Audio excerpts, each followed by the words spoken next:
Hello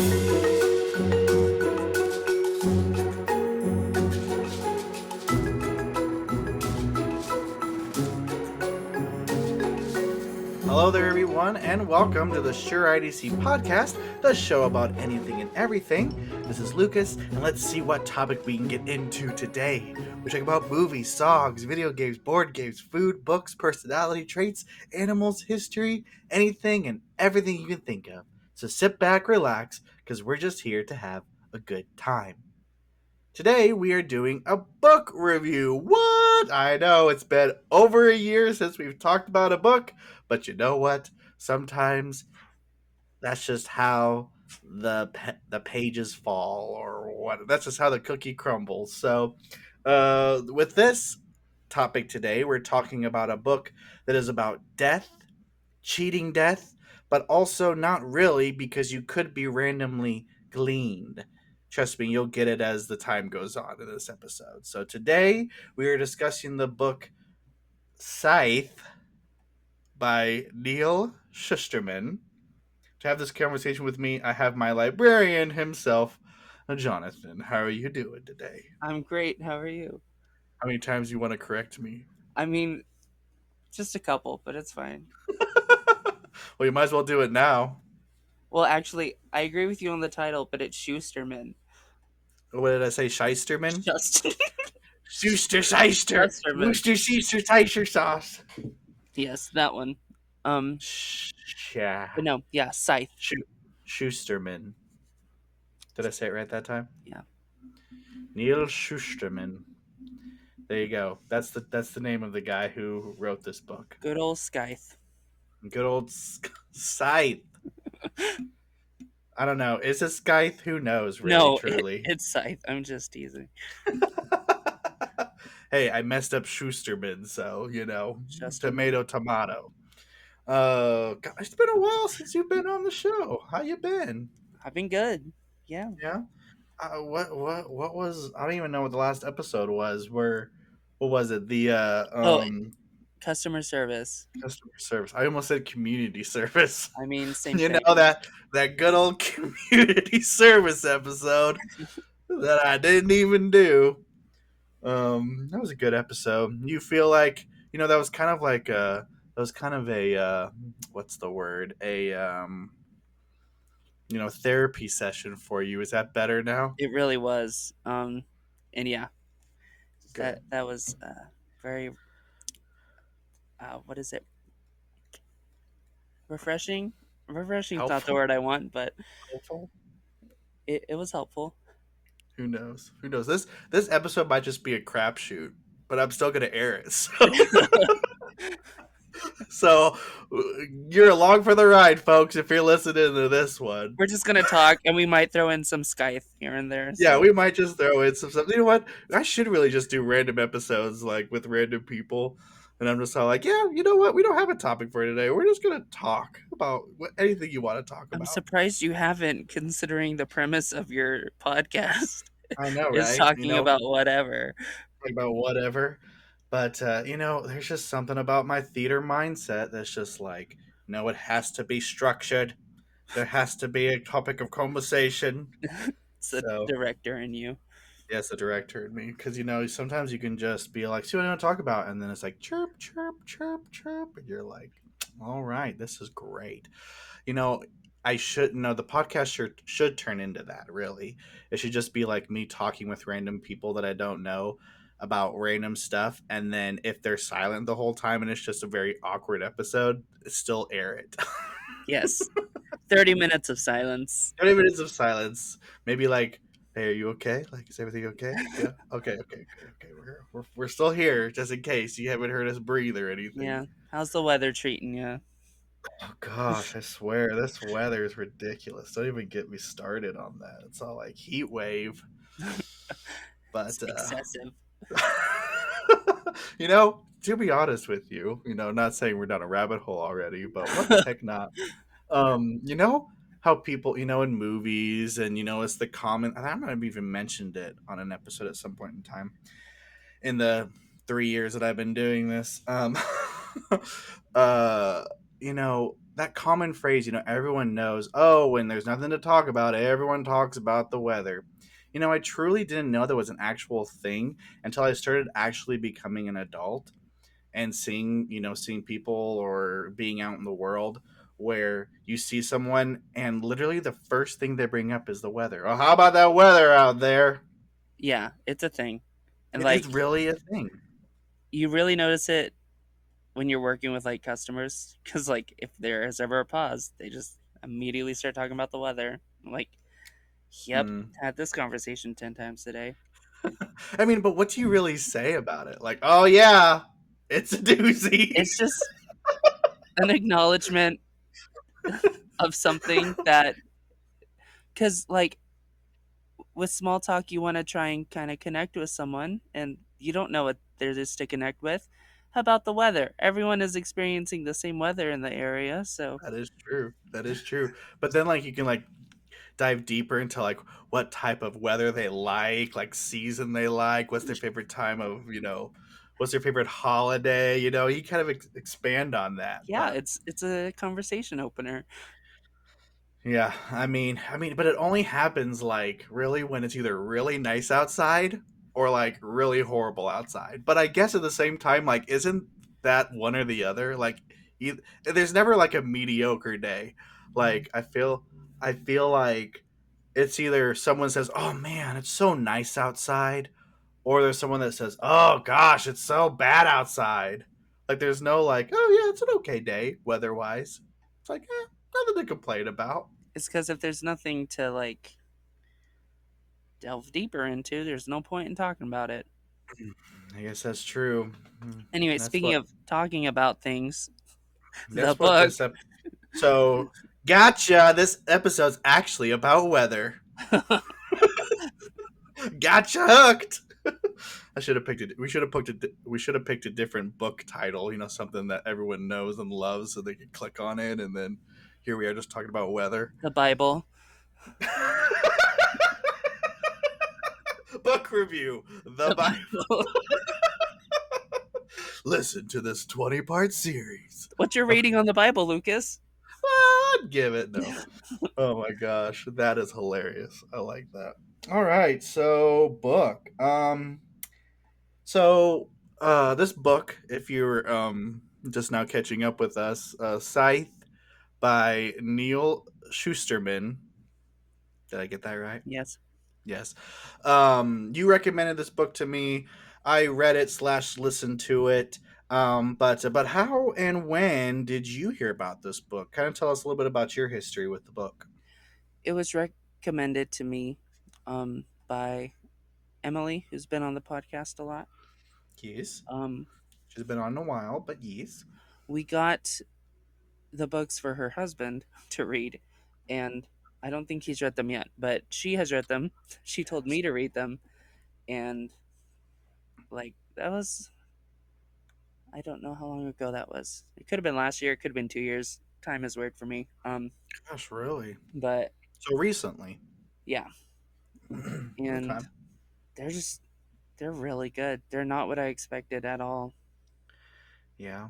Yeah. I think the book definitely grew on me as the more I listened to it and the more that I'm thinking about it now after the fact of reading it. I'm like, yeah, that actually was a pretty good book. And I'm actually kind of sad that I haven't dived into the second one as fast as I probably should have.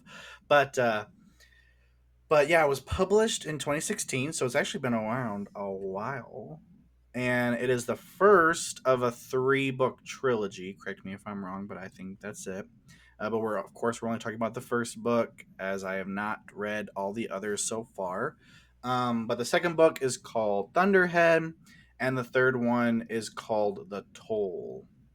And like I said, I'll probably start reading the second one here soon. So do you think it'll be another year? Possibly. Depends how I long it am. takes you to read it. I'm just saying. Who has time to read nowadays?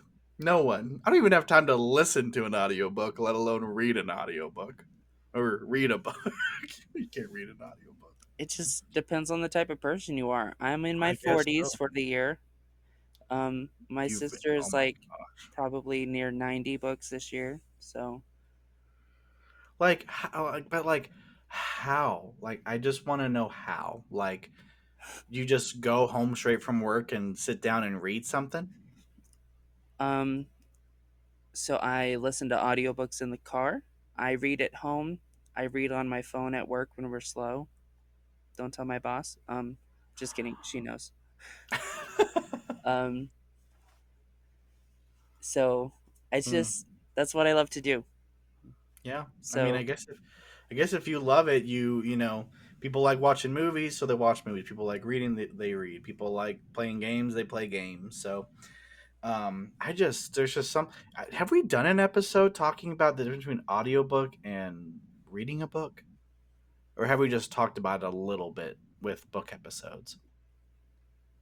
I think we've done that. I don't remember doing a I don't think we've done a full blown an episode, episode on it. but I mean, might be worth looking into.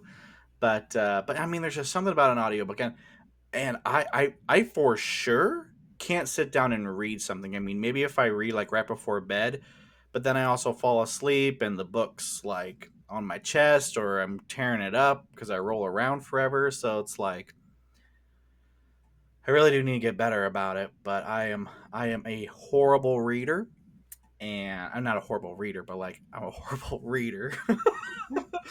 I can read, trust me, I can read. But audiobooks, yeah, I try my best to get into them, but it just takes me forever. And I'm sorry, Jonathan. I feel like I let you down every time. You should be. I'm disappointed. No, Yeah, it's fine. Audiobooks for me are just like I can get distracted more easily, so yeah, it has to be something like that I can kind of pay half attention to and still enjoy the book. yeah, So I don't listen to like books that I want to actually read. I just choose like stuff that it's kind of easy listening. yeah, yeah, Or that I if I don't care too much that I miss some stuff. yeah. That I mean, that is something. Yeah, because I've definitely had to go back and re-listen to something because I'm like, oh, I was spaced out there for about 5 minutes. Right. So, yeah. Anyway, here's your spoiler alert. If you, if you have not read it and you don't want it to be spoiled for you, or you know what, you just don't care, about spoilers or anything. This is that moment when you either wait until you've read it to listen to the rest of the podcast, or you don't care and you listen to it. I mean, you have had about 12 minutes of weather talk and stuff like that. So, I mean, by all means, listen to that. Listen to that. So, anyway, so talking about the book, like I said, spoiler alert, if you have not read it and you care, I would not, because we're gonna dive deep into the book. Maybe not too deep, but pretty deep into the book. So, here's kind of a basic overview. What is this book about? What do you think? So it's like a futuristic society, obviously, because it's society in the future. Um, Futuristic in the sense that people can't die. I mean, like like medical advancements have been so, you know, astronomical that people can't die, and not in the sense of like futuristic city. Like I didn't get that feel. Did you get that feel? oh yeah, no, like the world look like describing wise looks similar to what it is now, but technology has advanced where they have like nanites in the body that can heal better, um, which has essentially made society immortal. And because no one is dying from natural causes, and like even when people get into like accidents and they die that way, they have ways to bring people back to life. Um, so that has essentially created a population control issue. And to solve that issue, there's a group of people called Scythes, um, and the Scythedom are charged with gleaning people, which is what you said earlier. And when they glean people, that's how they're supposed to do it randomly or in a way that they find just, and that group of people is kind of above the law of the world.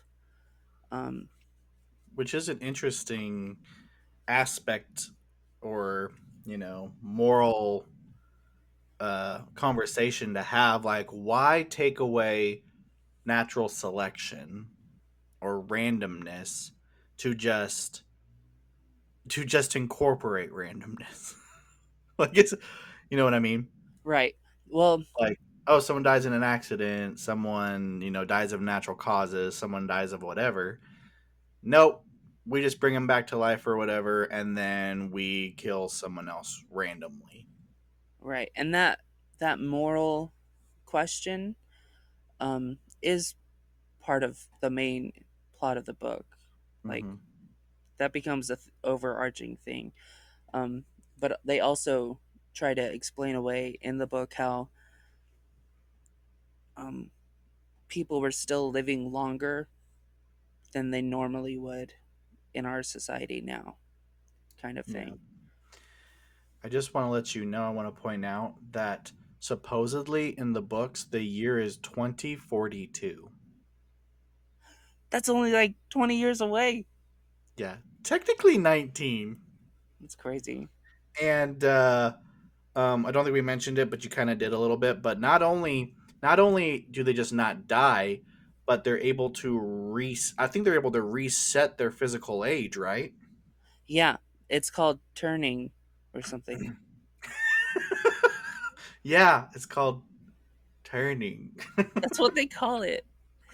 um, yeah. So 2042 in the near distant future. Well, Uh, that makes sense because the government of that time is called, they call it the Thunderhead, which is the title of book two. But that is like basically what we have now, the cloud, where everything is stored in the cloud. hmm That becomes an artificial intelligence that is Yeah. um, like he, well, not he, but the Thunderhead almost becomes like a god in the sense that he can see everything, he knows everything pretty much.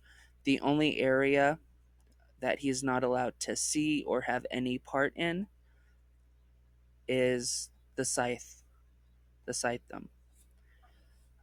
And he So and he can't. Oh my gosh, words are hard. He can't intervene with any killings or anything, even though he does. Right? Doesn't he at the end of this book? Something about that, or well, maybe not. Or are there no, guards to the Thunderhead? he he literally can, Kind of jumping. he cannot do anything. Yeah. He can't see them. He can't intervene. Um, he I don't want to say too much because that gets bigger in like the second and third book. But like Yeah. Don't say too much. Don't he's just, spoil those. he really can't do anything concerning the scythes. So Okay. Okay. Because in the first one, if I remember correctly, like, well, I guess we'll get to it when we get to it. So, because I don't want to jump to the very end, maybe not the very end, but right, I know what you're talking um, about. I think yeah, so. yeah. So the characters of the book. So you have, I guess the two main characters is, oh gosh, I'm gonna butcher it. Didn't you What listen is? to the audiobook? I know, How right? did I they mean, say it? I think it's like Uh, Ro. Rowan and Citra. Oh yeah, that's it. Yeah, yeah. I was gonna say Rowan. Oh, I guess that's right. Oh my gosh, jeez Louise. Rowan is right. This is a podcast about Mhm. It's a um pronunciation podcast where I just jeez Louise. So Rowan and Citra, their characters in the book, they're like young, aren't they? yeah, they're like in high school. Yeah, and so pretty much, and you might explain it better than me, but they get apprenticeshipped into the Scythedom. Hmm. Um, Scythes can take an apprentice, and usually it's only one. So when both Citra and Rowan have encounters with the Scythe, Scythe Faraday, um, he takes both of them to apprentice, which is very unusual and stirred up a lot of trouble. Yes, yes, and the one that takes them under apprenticeship is Scythe Faraday, right? Yes. Yes. And then, so pretty much their job is to teach them how to fight, how to glean. There's different ways of doing it. Pretty much how to kill people.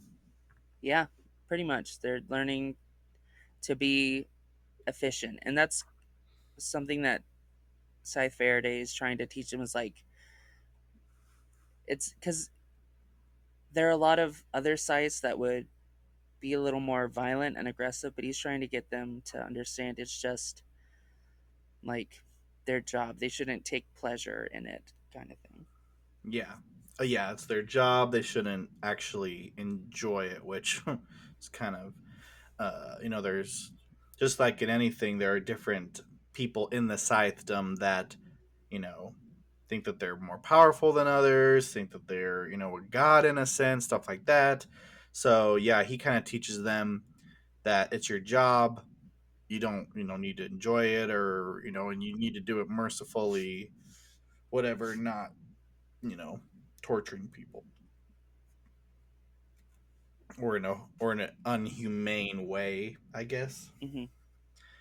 So pretty much the majority of the book is them training and going to the trials and trying to pass the tests and everything. Um, but is there anything at the beginning of the book before they switch off to different apprenticeships? I'm trying to remember. The most that's happening is that they're falling for each other, Citra and Rowan, which is Mhm. not allowed. Scythes can't have But are they relations. really falling for each other towards the beginning? Yeah. I mean, yeah. I mean, maybe a little bit, but I mean, they're definitely like not. That's not the vibe. You're not the vibe. They're falling for each other. Are And they? because, okay, so you just mentioned they switch off to different scythes Yes. because, okay, so they get like told at the first test, which Rowan fails on purpose because Citra failed hers and love, and so the council It could is just be like, friend. okay, you can have both apprentices, but whoever turns into a scythe has to glean the other at the end. And so, to stop that from happening and to kind of release them from their apprenticeship, Scythe Faraday self gleans, which is allowed because otherwise scythes themselves don't die unless they take their own life. Yeah, Faraday's like 200 and something years old, 50 or something like that. Yeah, very very old. Um, and so, wait, Wait, what?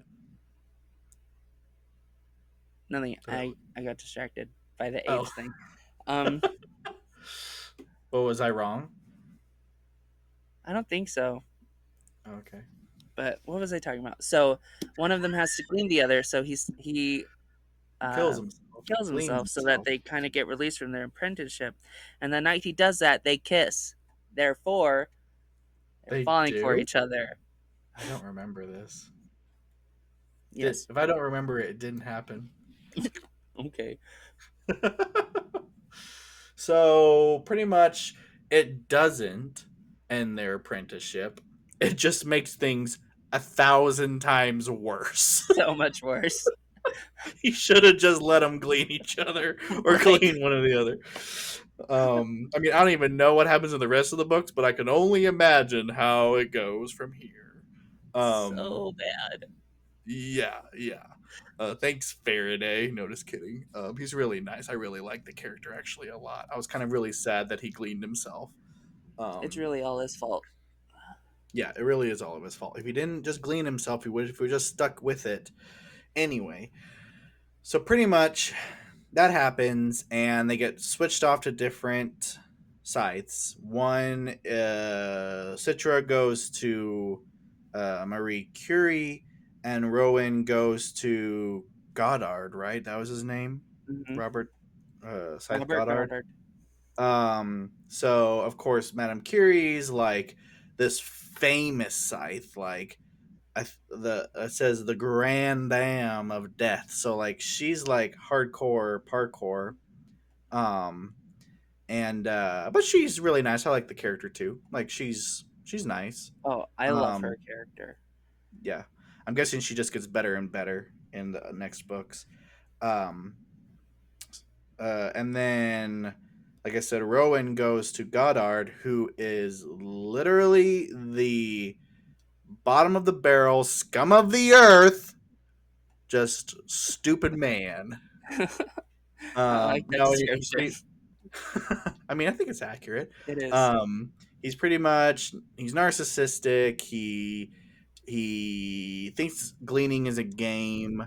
He considers himself a god. He stuff like that. I'm pretty sure he's even threatened like the mayor, not the mayor, the like one of the leads of the Scythedom, right? Uh huh.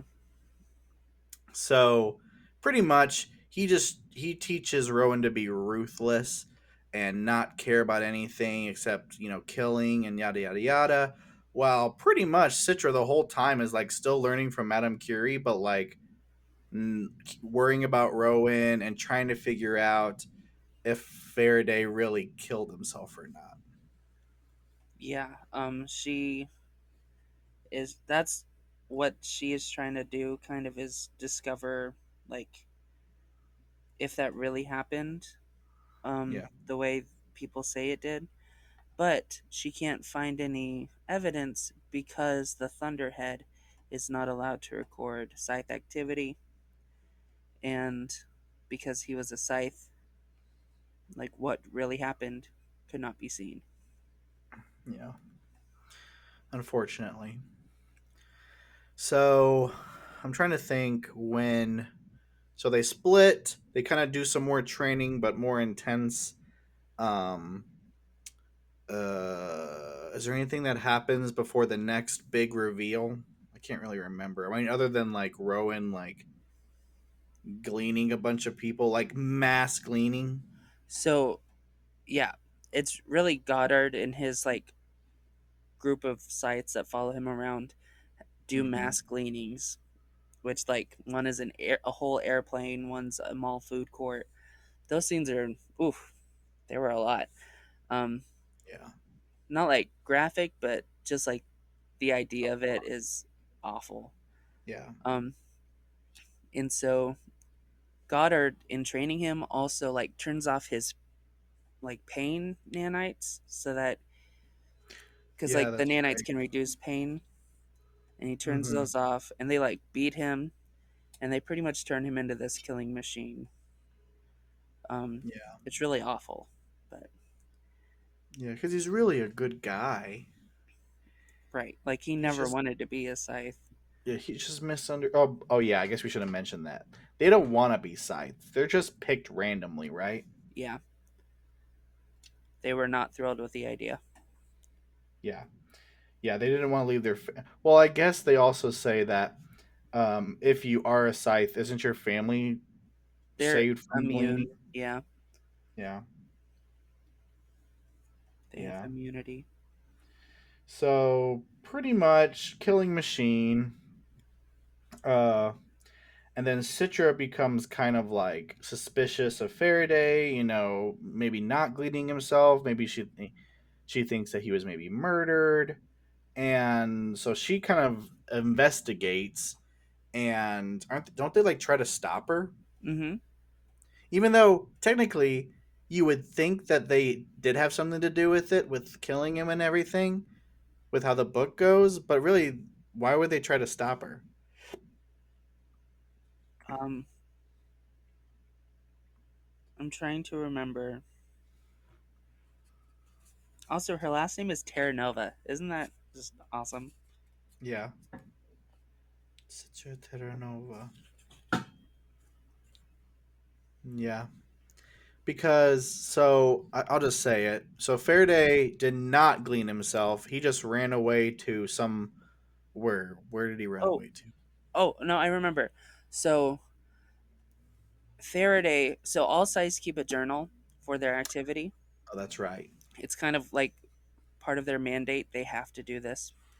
Um, and in Scythe Faraday's journal, he has an entry that says he fears his apprentice is going to kill him. Mm-hmm. And so, with him ending up dead, they turn on Citra they accuse her of having killed him.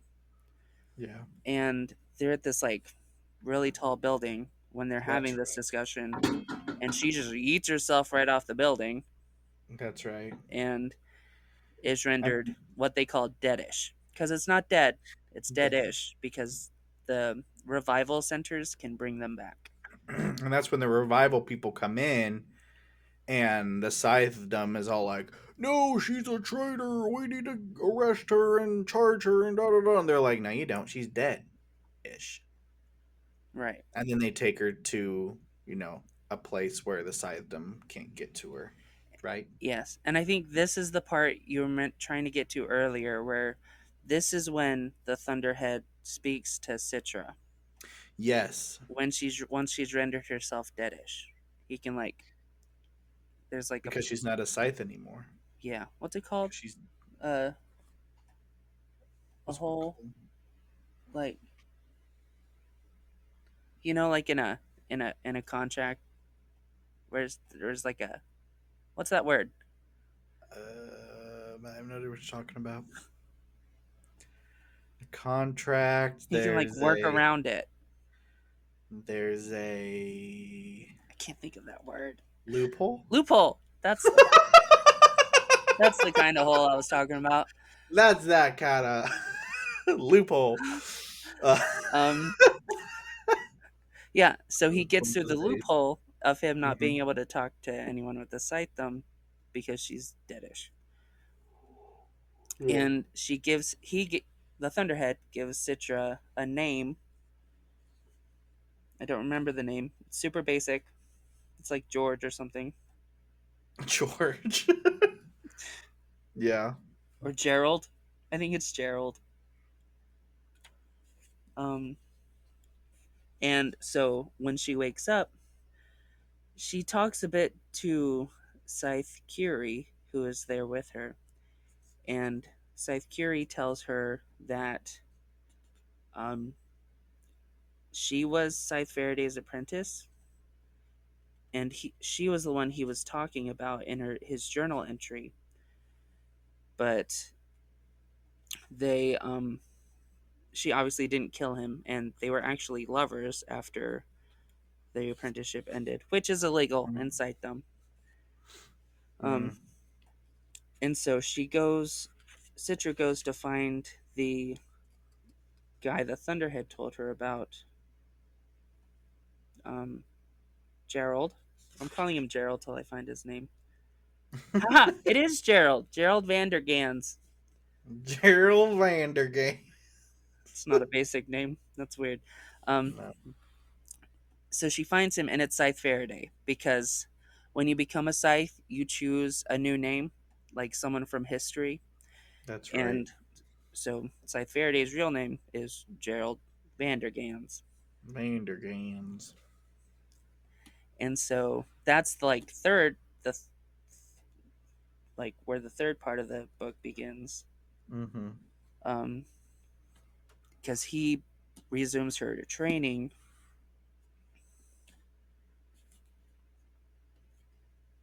Isn't I feel like that's the last. Oh, and then on Rowan's side of things, he goes crazy. Um, Yeah. Yeah. because So while all this is happening, isn't there? So I guess we also should mention that if so like say you glean like a family member or something, or say you glean somebody, their family, don't they get like immune to gleaning or something like that? Hmm. Yeah, if And then they have to like kiss the ring or so because it all comes from the ring, right? You can glean from the ring or what? No, gleaning gives them immunity. yeah, the ring, if the family members of the gleaned person like kiss the ring, their DNA goes into the system and they're offered a year's worth of immunity from that day. Gotcha. Yeah, yeah, yeah. Because there was one time where like there was a mass gleaning, and then Goddard gave Rowan his ring and had him like give people immunity, which was kind of forbidden because only Scythes were allowed to do that. Yeah. So, but that was I think that was like way before. Wasn't that way before, or was that what were? Did that I happen? think that's the simultaneous thing that's going on while Okay, the kiss finding Faraday. and then they like pretty much Rowan like betrays all of them. Yeah, they go to this so there are like religious people. There's a religious faction called Tonists. Um Mm-hmm. I feel like they're not important in book 1 to get into their thing, mainly because I Might be don't more remember important their later on. yeah. And so they go to this, what's it, commune Yeah. where the Tonists live, and Goddard and his posse start killing everybody. And uh, one of Goddard's Scythe friends, um, like loses it and self gleans because he can't take the guilt anymore. Mm-hmm. And that Scythe was Rowan's, like, was kind of getting closer to Rowan. Yeah, Rowan's friend. Yeah, and so I think then Rowan just kills the other three and burns them because if you burn them, they can't come back. Um, What? yeah, when you're rendered deadish, no, the body is burned, the nanites can't bring the body back. Oh, so they actually have to physically take your body to a reviving center. You're not supposed to be able to be revived if you're Oh, burned, dang. which is a huge thing because after this situation, um, the Scythe Council demands that gleaning by fire is forbidden. Yeah. Um, I must have missed that because I don't remember that at all. I mean, I don't remember that fire. You couldn't come back from that. yeah, that is an issue that I think becomes more important in book 2. Gotcha. I But remember that they were trying to ban it and everything, but why would they not have that banned to begin with? I don't know. Because no one's crazy enough to do it. One of Goddard's followers, his scythe tool is a blowtorch, Yeah. What like the heck? a flamethrower. Sorry, yeah. Yeah. A blowtorch. Shut up. Just going A around flambe welding people. torch. Oh my word. Um. So, so yeah, he burns the body so that they cannot come back, Hmm. and Okay. then And then Goddard's still alive, right? Or is he one of the ones that was burned? he's one of the ones that are burned. Okay, so he killed Goddard and all of his, pretty much everyone, and burned them. Yep, everyone It in that was posse. justifiable. I mean, Rowan was kind of, out of his mind, and I mean, he kind of was turned into this by them, but like, it's pretty crazy And in at the the book. same time, it's really satisfying because at Yeah, this point, you like hate that group of people. yeah, yeah. So then, does Rowan get punished for it because I mean, he did it, but he says that he didn't do it. He said that the fire just lost control and they were lost in the fire, right? Yeah, and there's no proof because the Thunderhead and the Scythe Yeah. can't mix. Yeah. Yeah. And so he does get blamed for it, even though they know that he did it, but everyone hates him anyway. Or everyone hates, not Rowan, everyone hated Goddard and his posse anyway. Well, not everyone, but, you know. Um, pretty much towards, that's still in place. They have to glean one another. Whoever becomes a scythe has to glean the other one. Hmm. You want to talk about the end of the book now? So Because I think we're at that point, right? yeah, I mean, pretty much after Yeah. all that happens, the final test for the apprentices is to go into a room, and one of their family members is there, and they have to glean them, Yeah. and But they come back to life. they do because it's not an official gleaning, but the apprentices don't really know that, and so Citra goes in, and it's her little brother. Horrible scene. Oh, that was Yeah, a rough one. but and she does it, and Promises him ice cream. It's okay, guys. Yeah. um, Yeah, that is a rough scene for sure. and so I don't remember what happens with Rowan, but somehow Citra becomes the Scythe. She gets the ring. Well, he completes it. Doesn't he, like, isn't like his mother or something? Right. I think Yeah. so. So he completes it, so they both go to do it. But I mean, you're right. She becomes the scythe. Yeah. I And don't remember how though, but what's her scythe name? Oh, she Scythe. she chooses Anastasia Romanov, which Grandma, it's me, Anastasia. Anastasia. Yes, Anyway, that trust me, Anastasia. you'd get it if you knew it. um Yeah. and So she has so to glean him. she does. And she does this weird tricky maneuver where she goes to glean him, but she punches him in the face, and the ring with the one that has the ring on it, and when she punches him, the DNA gets on the ring and he's granted a year's worth of immunity. Because he bleeds. And they're like, "Oh, we can't glean him." And she's like, "Oops, my bad." They're like, why'd you do that? Because they love each other. Oh my Um, gosh. and so And basically, then he runs away, right? yeah, he gets in a car, and guess who's Faraday's in the driving the car. car? Faraday. Gerald Vandergas. Vander, Gerald Vandergas, aka Faraday. yeah. And he's like, and Roman doesn't know he's alive, so only Citra and Scythe Curie know. Yeah. Um, everyone else still thinks he's dead, so Rowan's And mind is blown. that's the end, right? Yeah, and then there's like a little epilogue where, I don't think I read that. um, well, no, you listen to it. You were probably distracted. Probably. Where Citra hears about this Scythe called Scythe Lucifer, Oh, that's right. who's going around and killing other Scythes with fire, Unworthy. Yeah. with fire, so they Unworthy. can't come back. Yeah. Yeah. Like the bad scythes. Yeah, Yeah. and that's the end of the book. Yeah. Well, there you have it. Ugh, and it's It, just it so good. It's it is one. a really good book. It is very good. I can only imagine what's to come from it.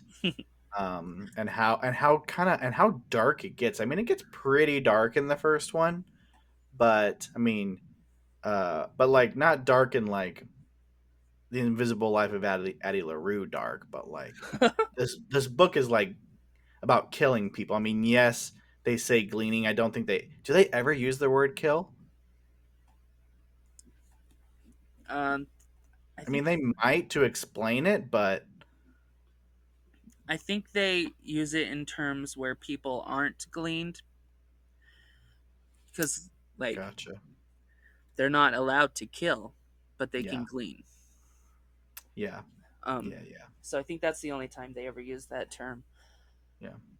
Um, but yeah, Well, it's got like the whole series is just one of those series that the twist you don't really see coming. Yeah. Um, it's exciting, and it's really it's just really good. Yeah. It is really good. I agree. It's a good book.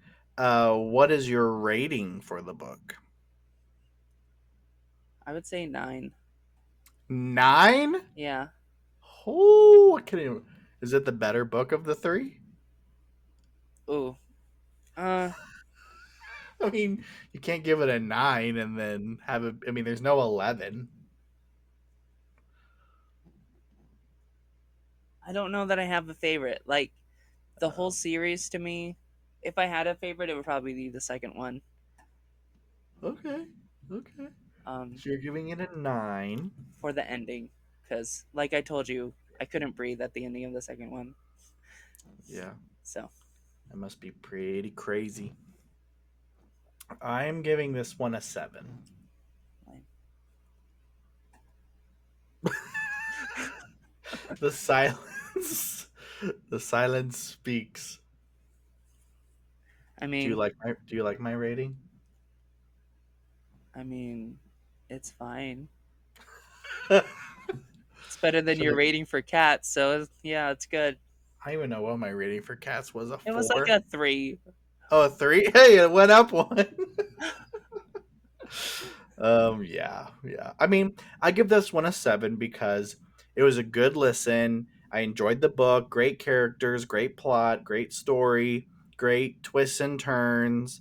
There was a lot of oh my gosh moments because of just how crazy it was getting with everything going on. Like I said, there were some scenes that were like, "Dang, this is rough. Like this is kind of tough." So I give it a 7 because that's good, and you can go up from here. That's true, and you'll need those for the rest of the books.